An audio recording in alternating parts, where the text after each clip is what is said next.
विद्यार्थी मित्रांनो नमस्कार. आपल्या द स्कॉलर मॅथ्स रूट या यूट्यूब चॅनलमध्ये आपले सहर्षे स्वागत आहे. शिष्यवृत्ती परीक्षा इयत्ता 5वी आणि 4थीसाठी आपण व्हिडिओ बनवत आहोत. 5वा घटक आपण पाहत आहोत आणि त्यामध्ये आपण मोठ्यात मोठी आणि लहानात लहान संख्या तयार कशी करतात त्याचे काय नियम आहेत हे आपण नियम पाहिले होते. मागच्या व्हिडिओमध्ये आपण विशिष्ट अंकी लहानात लहान व मोठ्यात मोठी संख्या कशी तयार करतात तेही पाहिलं.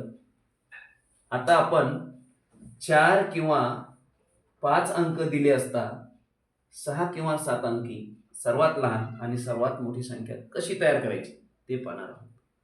ज्यांनी पहिला व्हिडिओ पाहिला असेल त्यांना हे समजलं असेल की जेवढे अंक दिले तेवढ्याच अंकी संख्या लहानात लहान आणि मोठ्यात मोठी कशी तयार करतात ते परत एकदा सांगतो. बघा, या ठिकाणी 4, 5, 1 आणि 3 हे 4 अंक दिलेले आहेत.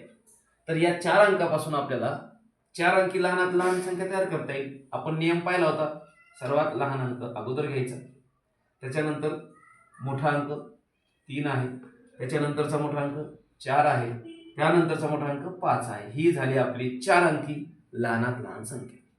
आता ही 4 अंकी मोठ्यात मोठी संख्या तयार करताना यांना काय करायचं, हे जे अंक आहेत उतरत्या क्रमाने लिहायचे. मोठा अंक अगोदर लिहायचा, त्यानंतर त्यापेक्षा लहान, त्याच्यापेक्षा लहान आणि सर्वात लहान. अशा प्रकारे ही 4 अंकी मोठ्यात मोठी व लहानात लहान संख्या आपण तयार केलेली आहे. लहान संख्या मोठी संख्या. आता हेच अंक वापरून आपणास 6 अंकी लहानात लहान संख्या तयार करायची आहे. अंक 4 आहेत आपल्याकडे आणि 6 अंकी संख्या विचारलेला आहे.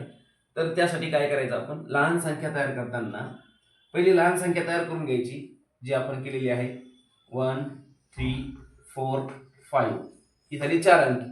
तर यामध्ये आपण काय करायचं, 6 अंकी विचारलं, आपल्याला 2 अंक कुठून आणायचे, तर जो लहान अंक असेल तो 2 वेळेस परत लिहायचा. ही जी संख्या तयार झालेली आहे ही आहे 6 अंकी सर्वात लहान संख्या. बघूया कोणती आहे ती. 1, दशक, शतक, हजार, 10,000, लक्ष, 1,00,000, 11,345 ही आपली 6 अंकी लहानात लहान संख्या तयार झालेली आहे. आता मोठ्यात मोठी संख्या तयार करायची असेल तर काय करायचं, आपल्याला पहिले आपली जी 4 अंक आहेत ते आपल्याला लिहून घ्यायचे. 5, 4, 3 आणि 1.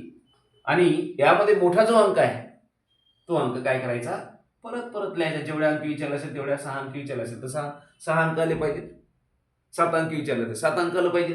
बघूया आपण. 1, दशक, शतक, हजार, 10,000 आणि लक्ष. या ठिकाणी मोठ्यात मोठी संख्या तयार झालेली आहे 5,55,431. अशा प्रकारेच तुम्हाला परीक्षेमध्ये प्रश्न आल्यानंतर आपण या व्हिडिओचा अभ्यास करून नक्कीच सोडवाल अशी अपेक्षा व्यक्त करतो. व्हिडिओ आवडल्यास शेअर करा, लाईक करा आणि चॅनलला सबस्क्राईब करा, जेणेकरून आमचे असेच व्हिडिओ आपल्यापर्यंत येतील. तोपर्यंत नमस्कार.